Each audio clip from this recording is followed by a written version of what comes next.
Everybody, welcome back with the Purplatypus is the name, and today we're talking Suomi.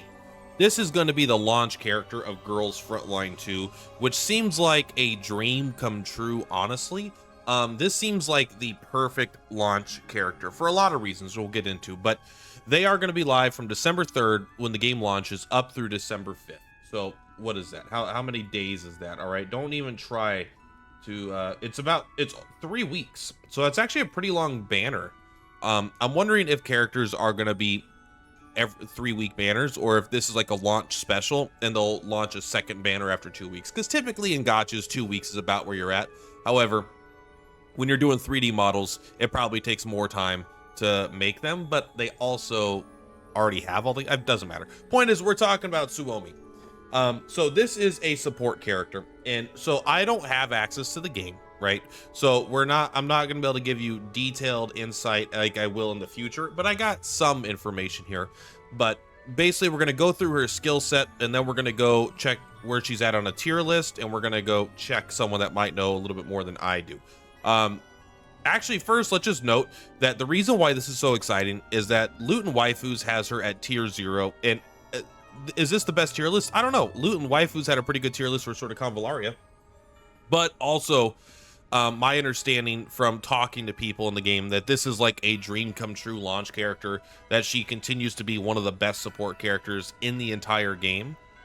So everyone that plays day 1 will be able to get her pretty much guaranteed. When I say pretty much, I mean literally guaranteed if you spend your pulls on her. You could either reroll, and even if you don't reroll, you'll be able to get her just by spending your early resources, right? Because same with sort of Convallaria, you always got everyone that started got Gloria if you wanted to get Gloria. Some people wanted to get Beryl instead. I don't know why you would choose that, but it's okay. But yeah, so tier 0 according to Loot and Waifus, and maybe there's a other tier lists. I just don't have a bunch of tier lists pulled up, but let's go ahead and read through her abilities here. This is Suomi. Do I need to boost both of these? Maybe I can just make this big and go like, here we go. Let's just open image in a new tab. How about that? There we go. Then we could scroll down and look at it like this. So as you can tell, she's a hottie. Just kidding. She does have snow on her whatever ears, like ear muffs. So she's probably Frost, which I've already read her ability, so I know that she is. I don't really care about the story and stuff like that. She's part of the doll community. Okay. So here's her skills. Basic is just an attack. All right. I'll admit it is called Pelting Snowflake. That's kind of fun, I guess. I don't know why it has a name, but it's a single target basic attack. Whatever, I'm sure most characters are going to have something like this. As the game gets older, they're going to release characters with more interesting basic attacks, I bet.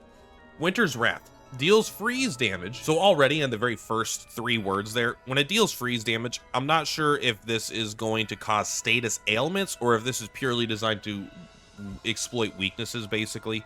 But the skill does fixed damage with reduced critical rate, meaning I guess it doesn't matter what her weapon is, what her stats are. Maybe it does matter what her stats are. Maybe it's based on her stats, but it's not going to be reduced by an enemy's stability. It's not going to be reduced by cover. It sounds like this is like true damage. Maybe I'm wrong, but saying fixed damage makes it sound like that. Although it can crit, it's just less likely to crit, it sounds like. For each allied unit within 6 tiles, I assume this is of the enemy. It could be within you. It's again not clear with the specific wording. Increase stability damage dealt. So this is already a great ability. So if you don't remember, the stability meter basically gives you a flat 60% damage reduction when you have it and you are behind cover. I believe you have to be behind cover in order to get it. The cover gives you like 30% and this gives you another 60, so it's a huge amount of damage negation. And so you have to deal stability damage to break their stability index. Some of these dumb words are just so stupid, but it's all right. You have to break their stability index. And so this doing stability damage is good. I mean, a lot of attacks will. In fact, I think every attack pretty much does. But this doing increased stability damage based on the number of allies within 6 tiles means this could hit pretty hard, especially if you're exploiting a weakness. So this seems like not like a broken ability or anything, but it seems like a pretty nice ability to have. Snow's Grace applies frost barrier to a allied target, excluding self, So someone gets Frost Barrier. You restore Stability Index. So Frost Barrier is probably some sort of shield above your HP. Also, I did watch Vulcan's video, and I think he said it did something like if they hit you, they like are stunned or they can't move or something like that. So it probably has a secondary effect there as well. Restore Stability Index. So this is good. Again, if you're at a Stability Index and they're not, you're taking a lot. So just getting that up is huge. Applies defensive support based on the number of enemy units within 5 tiles of the character. So I don't know what that does, but again, this is just a very powerful buff. Seems like I like ice themed stuff anyway, but she's got, this isn't healing, but this is like this is a form of heal, of basically increasing your damage negation and a way of damage mitigation in general. This is a lot of damage mitigation, which is very important, I assume, unless everything's a glass cannon and everything just dies in one hit anyway, but I doubt that. Why would they make a support character tier 0 then? Snowfield's Radiance. This is your ultimate healing tile. So, deals fixed damage to all enemy targets within 3 tiles around the selected empty tile. This is kind of interesting. You need to select an empty tile, but then all targets within all enemies within 3 tiles around it gets 2 stacks of Avalanche. Then you restore Stability Index of all allied units, and you cleanse their debuffs, and you cleanse the effective taunt. Additionally, you'll get Frost Barrier, and you get Ice Fortress. After the skill is used, generates frost tiles in a snowflake-shaped area within 3 tile radius around the selected tile. So I'll be honest, I'm reading this, I don't even fucking know what it does. It creates a thing that affects, it gives them Avalanche. I don't know what Avalanche does, but you could also, instead of using it, it does fix damage, but like, so you could use this to attack enemies and apply Avalanche. You could also use this with allies, and if you have allies and enemies in the same area, then it's like a Holy Nova style effect, right? Damage enemies, heal allies in this AoE. So it's going to heal your allies, and it's not directly, but in a sense, it's going to cleanse their debuffs, remove taunt, apply Frost Barrier and Ice Fortress, generate frost tiles, and if there's enemies around there, you're going to give them stacks of Avalanche. You're going to deal fixed damage to them. So overall, this seems like a sick-ass ability. It's hard to know what the impact of it and how good all these individual things are until you actually see, until I can hover over this and be like, what does Avalanche do? What does this do? And once I know how to play the game, you know, I'm still speculating here. But this ability seems very powerful. That's why it's an ultimate, of course, but it just does a lot. You know, I assume that dealing damage is going to be less important than just having like a catch-all debuff and taunt remover with getting huge amounts of defensive stats. Source of Warmth. This is her passive. So it looks like characters are going to have basic, 2 actives, and an ultimate. That seems like enough. And there might even be ones attached to like weapons and stuff also. So this might not be the limit of the number of characters. It just may not be a limit to the skills characters can get. I don't know if there'll be additional ways to get them. At the end of the action, so at the end of her turn, gains Confectance Index. So when I was watching Vulcan's video, he basically said this is ammo or something like that. Like, this is, I don't know. It's like their skill points, their ammo. It's basically a dumb word for, he said it was like ammo. So I assume that this might be what charges these up. Maybe it charges your abilities, but it seems to be some sort of skill point system, basically. But you also restore HP to other allied units within 6 tiles. At the end of your action, you restore HP to other allied units within 6 tiles, just like straight up. That's a lot of healing.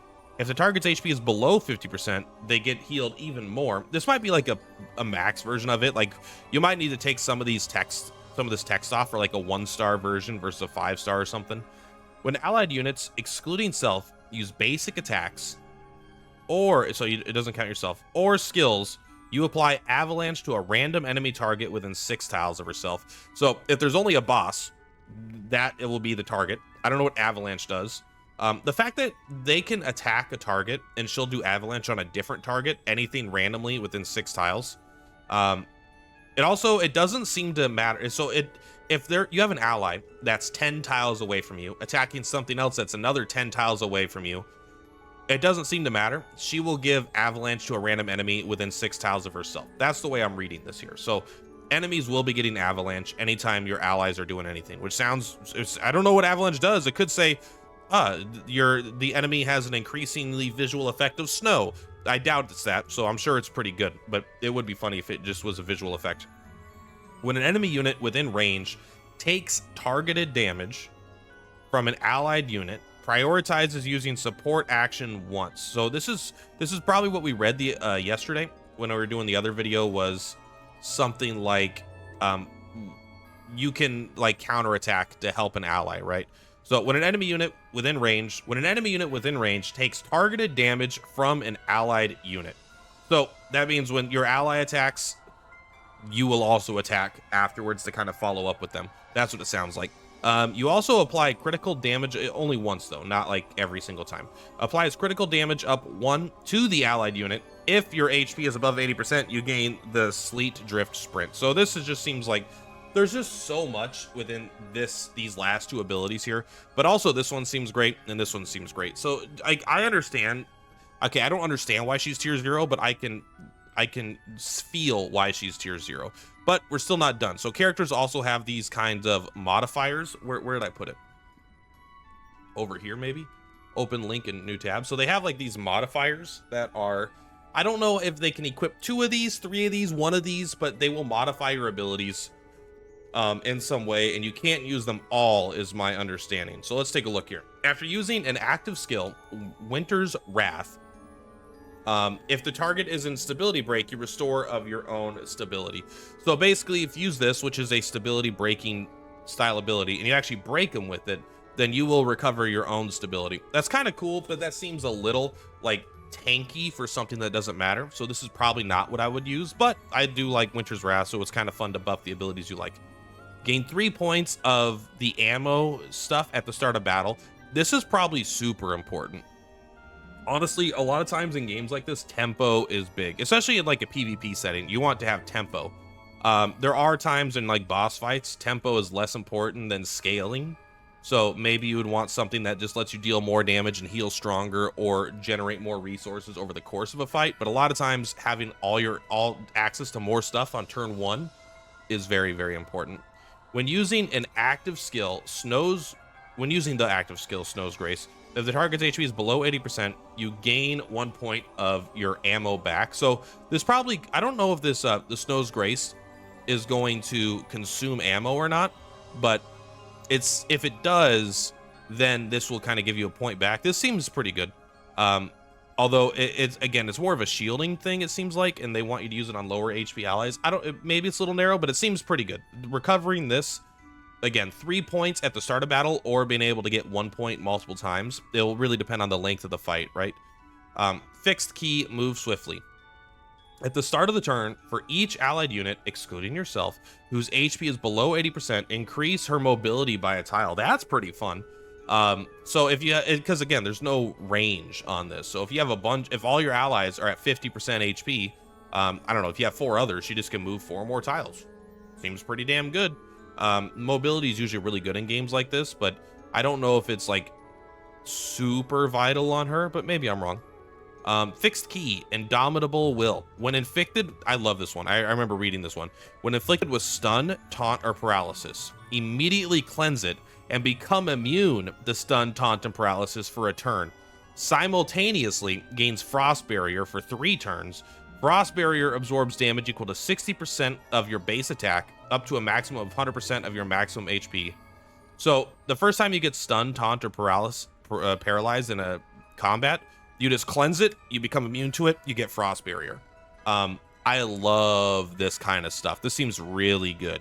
It's a very defensive thing, but again, if she is like an all-out buffer, shielder, healer with a little bit of support in terms of damage, then she might be a high-level target that they want to kill. But if you have this, suddenly she's going to be a lot harder to kill. I mean, they can still snipe her in the head, and kill her in one shot, but trying to CC her seems like it won't be very effective and would backfire really hard. It also seems better against something like bosses, where they might they target the closest enemy and then they do an AoE like taunt stun thing, and then you could just kind of like body that hit. It's only once per battle, but I think that's all you need for an effect that good. Logistics support in progress. At the end of your action, if her stability index is greater than 0, You recover 10% of her HP and 1 stability index. This is kind of fun. So if they break her stability, this completely turns off, which sucks. But as long as you have 1 stability, she recovers HP and stability. I think this sounds a little bit weak. It sounds fun. I love free value. I love ending my turn and getting a free effect without having to do anything. But overall, I'm not super like, oh wow, this is strong. Because if I understand, if someone's like able to do 1 stability damage, they're probably able to do 2 stability damage. So maybe it's good. Maybe it's good. I'll have to actually play the game to get a feel of how much 1 stability index is. When HP drops below 80%, you restore 15% of your maximum HP, and you gain defense up 3 for 2 turns. Can trigger only once per battle. This is pretty good too, right? They hit you're at 100, they drop you to 50, then boom, you pop up back to 65, and you get defense up 3. Seems pretty darn good to me. It's a common key, so I don't know if these are all fixed keys. So I don't know if this is like anyone could use this, and this is like a suggested thing you use. But yeah, it doesn't directly refer to any of her name, her abilities, or anything like that. So overall, I am pretty excited because she seems very good. Again, December 3rd, tier 0, and then I have this here. This is the website prydwen.gg. Basically, I wanted to pull it up here. Is the pros. I wanted to pull up the pros. Let's take a look if we could read it here. And the pros and the cons. Can I zoom in way too much? There we go. Provides insane shields to all allies. That's a pretty big pro. Has healing built into her passive and can further increase her healing by having just 1 dupe. Okay, so 1 dupe will make her healing a lot better, but still is always healing passively. Provides a good amount of buffs, so she has the trifecta: shielding, healing, and buffs. Her base kit is decent enough without needing dupes. So she's good without dupes. She does a full support thing. She shields, heals, and buffs. And she can get even better healing and gives insane survivability. What are her cons, though? She has no cons. She is a super support. All right, well, I think that pretty much settles it here. I'm very excited for this character. Can we take a look at her again? Is she here? There she is. We're excited for her. She is she's Ice to meet ya, Snow Day. Yeah, this is going to be a character I get 100%. So I think it's something that you guys are probably going to want too. Again, as a general rule of thumb, I'll probably make a different video talking about this, but we'll just include it here at the end in case someone made it this far. And generally in gachas, supports are higher value than DPS. As a general rule of thumb, there are exceptions and different games, different rules, but the main reason why supports are better than DPS to pull is because DPS are more easily power crept. Typically, there's going to be like AoE DPS dealers and single target DPS dealers. And there's going to be the best one in each of those categories, and that's going to be the one you want to use pretty much always. You want AoE, you bring the best AoE damage dealer. You want single target, you bring the second one. And then those characters typically get power crept, especially because whales want to stay on top of the damage charts and in PvP and stuff like that. So typically they power creep those, whereas support have a lot of utility, and you can power creep utility, but it's hard to completely just make a character obsolete with the utility. You know, if they release a character that's Suomi but better, it's still not going to be objectively better in all cases. Whereas in DPS sense, it is going to be like not objectively better, but the gap between power creeping DPS is usually bigger than the gap when they power creep a support. But that's all for this one, guys. Thank you very much for Purplatypus. I'll see you on the flip flops. Bye. On the rise, watch the views go up.